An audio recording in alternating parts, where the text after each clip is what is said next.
여러분 생각해 보세요. 믿음으로 요셉은 죽을 때에 야곱은 각 아들을 요셉의 아들을 축복했다고 말씀합니다.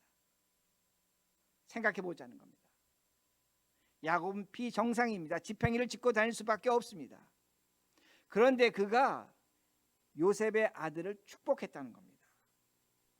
축복을 했는데 어떻게 했느냐? 정상적인 축복을 했다는 겁니다. 하나님이 원하시는 축복한 것을 분명히 가르쳐 줍니다. 왜 그런가입니다. 무엇 때문에 성경이 이걸 기록하고 있는가입니다. 축복할 자격이 없습니다. 거짓의 사람입니다.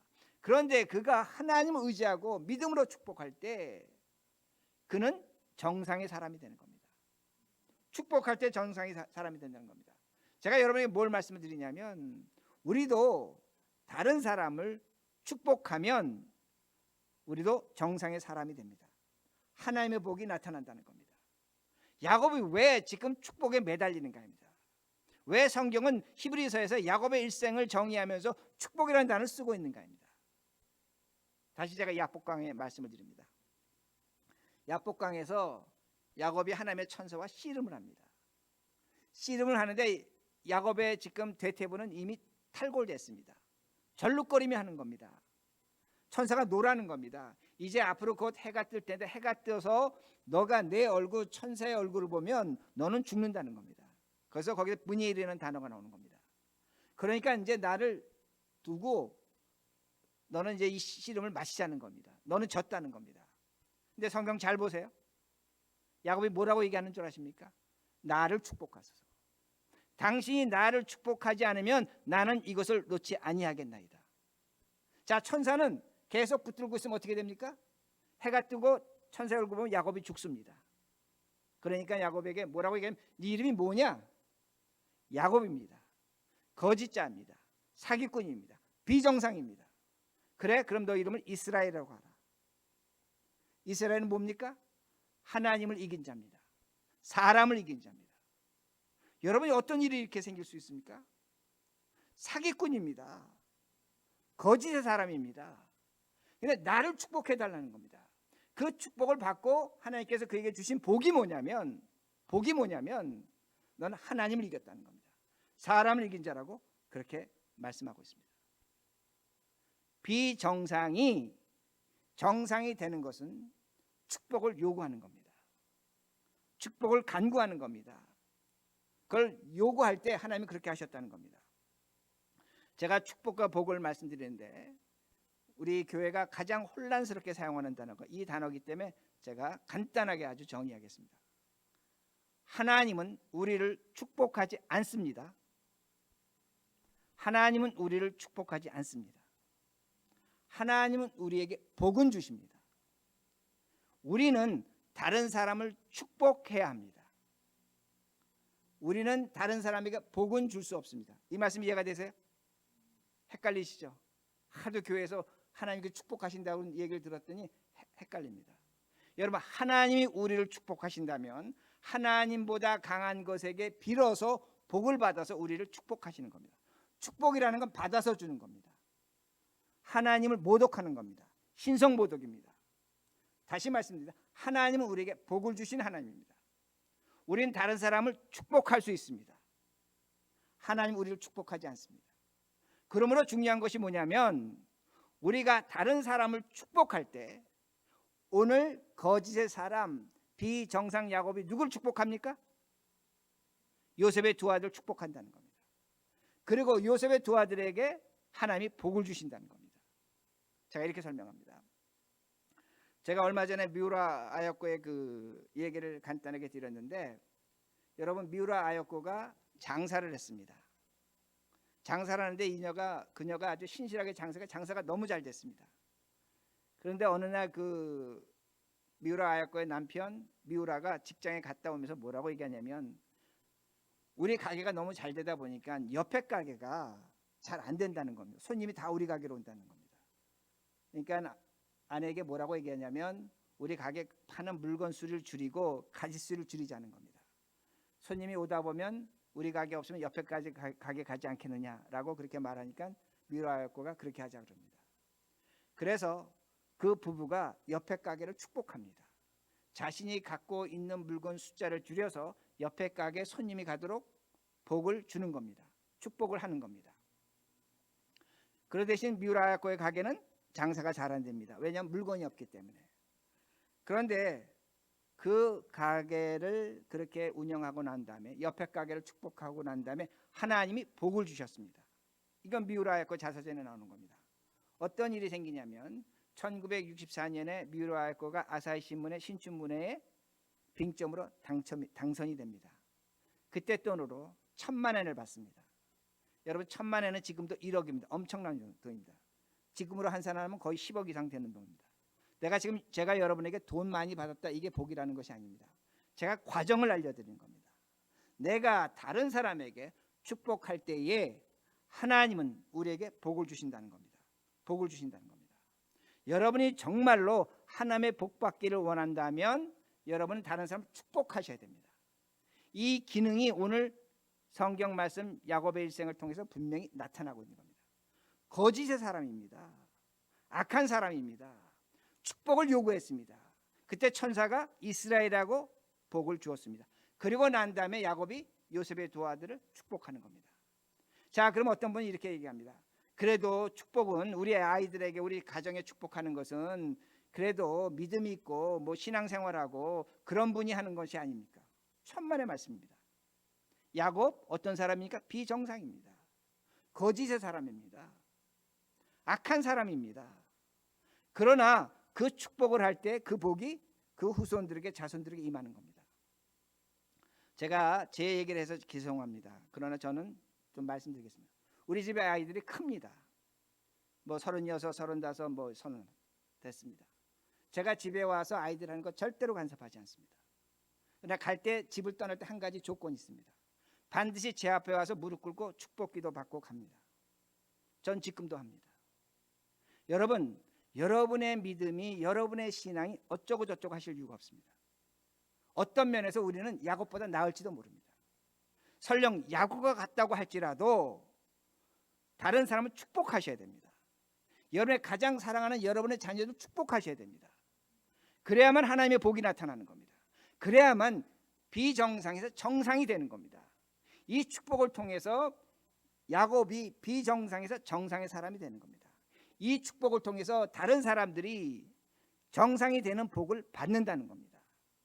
그러기에 우리가 이 어려운 시대에 코로나 시대에 힘들고 어렵지만 축복하셔야 됩니다. 그 축복으로 우리는 하나님의 복을 얼마든지 얻을 수 있다는 겁니다. 그러기에 히브리서 11장 22절입니다. 히브리서 11장 22절 제가 읽습니다. 믿음으로 요셉은 임종시에 이스라엘 자손들이 떠날 것을 말하고 또 자기 뼈를 위하여 명하였으며. 자, 이 말씀도 잘 보셔야 됩니다. 요셉이 죽기 전에 이스라엘 백성들을 모아놓고 뭐라고 얘기했냐면 내가 죽으면 내 유고를 너희들과 함께 이 애굽 땅을 떠나가라는 겁니다. 그런데 당시에 이스라엘 백성들은 애굽의 노예가 아니었습니다. 고센 땅에서 양치면서 편안하게 잘 살았습니다. 왜냐하면 요셉이 애굽의 총리였기 때문입니다. 그러기에 그들은 애굽 땅을 떠나는 것을 비정상으로 생각했습니다. 그런데 요셉은 미래를 보는 겁니다. 미래를 보고 얘기하는 것이 뭐냐면 너희들이 지금 이 땅에 사는 건 비정상인데 하나님께서 준비한 정상이 있다는 겁니다. 그 정상을 떠날 때에 내 유고를 함께 갖고 가라고 그렇게 말하는 겁니다. 사람들은 이곳이 좋사오니 여기가 정상이라고 생각합니다. 그런데 요셉은 아니라고 그렇게 말합니다. 미래를 보라는 겁니다. 그러면 요셉이 처음부터 정상의 사람인가입니다. 우리가 죄송하지만 교회에서 가장 크게 오해하고 있는 것이 요셉이 꿈꾼 자에게 그는 정상의 사람이라고 생각합니다. 아닙니다. 여러분, 요셉은 비정상입니다. 비정상 중에서 최고의 비정상이 될 수 있다는 겁니다. 왜 그러냐면 먼저 그제 가정 환경입니다. 여러분, 요셉에게 형님들이 있었는데 루벤이 있었습니다. 그 루벤은 야곱의 첩과 간통을 했습니다. 집에 그런 형이 있었습니다. 형 시몬과 레이가 있었는데 그 여동생 디나가 세겜 사람에게 강간을 당하자 하나님의 거룩한 할례를 악용해서 세겜 사람을 쳐서 죽였습니다. 이건 무서운 죄입니다. 왜? 할례를 악용했기 때문입니다. 그리고 형님 유다는 어떻게 했습니까? 이방 여인과 결혼했을 뿐만 아니라 자신의 며느리 다말과 육체적 관계를 가졌습니다. 여러분, 야곱의 집안은 정말로 비정상입니다. 아마 오늘날 이런 집안이 세상에도 없을 겁니다. 비정상 중에 비정상입니다. 그런 비정상에서 요셉이 자라났기 때문에 요셉도 비정상이 될 수밖에 없다는 겁니다. 왜 그러냐면 그가 입은 채속옷입니다. 아버지가 요셉에게 채속옷을 입혀줬습니다. 너는 특별하다는 겁니다. 너는 내가 더 사랑한다는 편애를 받았습니다. 여러분, 자식을 편애하면 자식을 죽이는 겁니다. 자식을 죽이는 겁니다. 그러게 요셉은 교만했습니다. 그 사랑을 성숙하게 다루지 못했습니다. 그러니까 형님들이 뭐 잘못할 때마다 어떻게 했습니까? 아버지께 고자질했던 겁니다. 여러분, 고자질한 겁니다. 정직하다고 할 수 있습니다. 그러나 그에게 덕이 없습니다. 인내가 없습니다. 관용이 없다는 겁니다. 용서가 없다는 겁니다. 어떤 사람들은 욥이 하나님이 주신 그 환상을 봤기 때문에 그는 정상의 사람이다. 천만의 말씀입니다. 여러분, 하나님께서 신비한 것을 주시면 환상을 보면 그걸 간직할, 비밀로 간직할 신앙의 인격이 있어야 됩니다. 비밀을 간직할 실력이 있어야 된다는 겁니다. 그런데 그는 그 꿈을 꾸자마자 형들에게, 동생들 발설했습니다. 형들의 시기와 분노를 일으키는 겁니다. 그리고 그가 결국은 애굽의 노예로 팔려가는 것을 볼 수가 있습니다. 애굽의 노예로 팔려갔습니다. 여러분, 요셉은 비정상입니다. 왜 그가 비정상인가? 아버지가 비정상입니다. 그 집안이 비정상입니다. 그러기에 그는 비정상이 될 수밖에 없다는 겁니다. 여러분, 미국에서 그 일란성 쌍둥이가 있었는데 그 쌍둥이에 대한 그 조사를 했습니다. 근데 그 둘이 어느 집에 그 입양을 했습니다. 그런데 부모가 책을 읽는 집에 입양된 그 아이는 책을 읽지 않는 집에 입양된 아이보다 IQ가 높습니다. 상대적으로 높습니다. 왜 그런가 입니다. 환경이라는 겁니다. 사람은 주어진 환경을 이기지 못합니다. 우리는 요셉이 주어진 환경을 이겼다 천만의 말씀입니다. 제가 그 이유를 다시 한번 말씀드리겠습니다. 여러분, 하나님은 비정상의 요셉의 집안을 정상의 집안으로 만들어 가시려고 비정상 요셉을 선택하셨습니다. 요셉이 아버지의 사랑을 받고 색동옷을 입고 있던 자인데 어느 날 갑자기 그가 뭐가 됐습니까? 노예가 된 겁니다. 보디발의 노예가 된 겁니다. 요셉의 입장에서는 비정상이 된 겁니다. 내가 어떻게 이렇게 살아야 되는가? 분명히 비정상이 됐다는 겁니다. 그런데 하나님은 요셉이 노예가 되는 것이 즉히 정상이라는 겁니다. 여기도 하나님의 정상과 인간의 정상이 반대로 나타나고 있는 것을 볼 수가 있습니다. 그런데 창세기 39장을 보면 여호와 하나님께서 요셉과 함께 하시며 그가 하는 일을 형통하게 하셨다는 단어가 4차례 나옵니다. 근데 그 4차례가 어디서 나오냐면 요셉이 보디발의 집에 노예로 있었을 때 하나님이 그와 함께 하셨고 그를 형통하게 하셨다고 말씀합니다. 또한 요셉이 억울하게 보디발 아내 때문에 감옥에 있을 때 하나님이 그와 함께 하셨고 그와 형통하셨다고 말씀합니다. 하나님이 언제 형통하셨고 언제 함께 하셨냐입니다. 요셉이 비정상으로 있다고 생각할 때라는 겁니다. 그러기에 여러분 성경 보시면 요셉이 색동옷을 입고 꿈을 꿀 때 하나님이 그와 함께 하시며 형통하게 하셨다는 단어는 없습니다. 그러니까 우리가 올바르게 성경을 이해해야 된다는 겁니다. 하나님은 비정상에게 함께 하시는 겁니다. 제가 이걸 다른 말로 표현한다면 하나님이 죄인들과 함께 하신다는 겁니다. 그러기에 우리가 어떻게 삶을 살아야 될 겁니다. 여러분, 코로나 바이러스가 끝나면 세상은 뉴노멀이라고 합니다. 그러나 제가 좀 전에 설명드린 것처럼 하이브리드입니다. 잡종입니다. 두고 보시기 바랍니다. 이것과 저것이 섞어서 혼란스럽게 복잡한 세상이 분명히 찾아옵니다. 우리는 그 혼란 속에서 어디로 가야 될지 무엇을 해야 될지 방향을 잡지 못할 겁니다. 우리의 가정, 직장, 사업 모든 것이 교통 문제, 환경 문제 혼란스럽게 나타날 것입니다. 여러분 여기서 어떻게 살 것인가? 무엇을 하며 우리가 살아야 될 것인가? 답은 하나입니다. 오늘 성경 본문이 보여주는 것처럼 미래를 소망하셔야 됩니다. 미래에 대한 희망을 가지셔야 된다는 말씀입니다. 우리 신앙에서 미래에 대한 소망은 딱 하나입니다. 예수 그리스도로 말미암아 주어진 영원한 하늘나라와 생명입니다. 여러분 이걸 소망하셔야 됩니다. 문제는 뭐냐면 우리가 이걸 너무나 잘 알고 있음에도 불구하고 우리가 이것에 대한 확신이 없습니다. 과연 우리가 죽어서 하늘나라 영원한 생명이 갈까? 그 생각을 합니다. 오늘도 우리가 여러 사람의 죽음의 소식을 듣습니다. 과연 그가 그 자리에 갈까?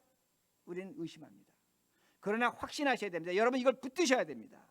내가 죽으면 하나님의 나라 영원한 생명에 나는 갈 것이는 그 소망을 갖고 사셔야 됩니다. 미래에 대한 소망에 확신이 있어야 됩니다. 제가 이렇게 예를 듭니다. 제가 교회에서 결혼하실 분들에 대한 카운슬링을 해줍니다. 4차례에 걸쳐서 합니다. 제가 그들과 만나서 얘기를 합니다. 여러분 오해하지 말고 들으셔야 됩니다.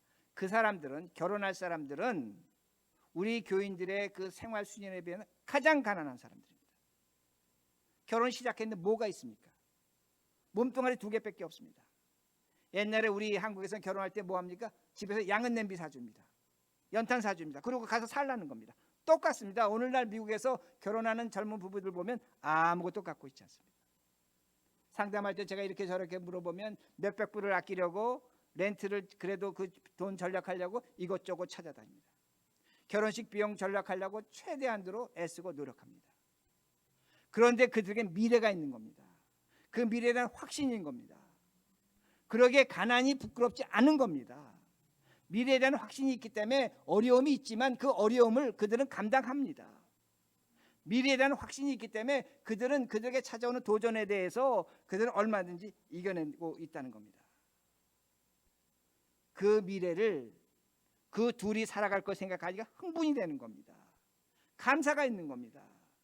여러분 제가 왜 이 예를 들어드리냐면 우리가 정말로 예수를 믿으면서 우리에게 주어질 미래를 우리가 확신하고 있는가입니다. 믿고 있는가입니다. 고백하고 있는가입니다. 그걸 우리가 믿고 고백하고 살아간다면 우리에게 주어진 이 현실이 너무나 불확실하고 그야말로 혼란스럽게 찾아오겠지만 우리는 감사할 수 있습니다. 이겨낼 수 있습니다. 얼마든지 우리는 감당해낼 수 있다는 겁니다. 그러기에 오늘 우리의 신앙에 있어서 여러분이 중요한 것을 마음속에 새겨야 될 것은 뭐냐면 비록 세상은 혼란스럽지만 예수 그리스도로 주어질 그 미래에 대한 확신을 가지셔야 됩니다. 그러면 우리는 얼마든지 이겨낼 수 있다는 겁니다. 그러기에 제가 말씀을 정리합니다. 여러분 우리 비정상입니다. 정말로 정상이 되기를 원하십니까? 제가 좀 전에 말씀드린 것처럼 축복하시기 바랍니다. 여러분의 자녀를 축복하시고 주변을 축복하시고 여러분의 있는 것을 나누어 축복하시기 바랍니다. 하나님 복을 주십니다. 하나님 복 주십니다. 두 번째는 우리가 이 어려운 시대, 혼란의 시대를 이겨내야 됩니다. 그 방법은 하나님이 주실 미래를 확신하시기 바랍니다. 우리에게 주어질 미래를 믿으시기 바랍니다. 그러면 우리는 이 세상을 기쁘게 힘있게 감당할 수 있습니다. 이렇게 살아가는 우리 모두가 되기를 간절히 바랍니다.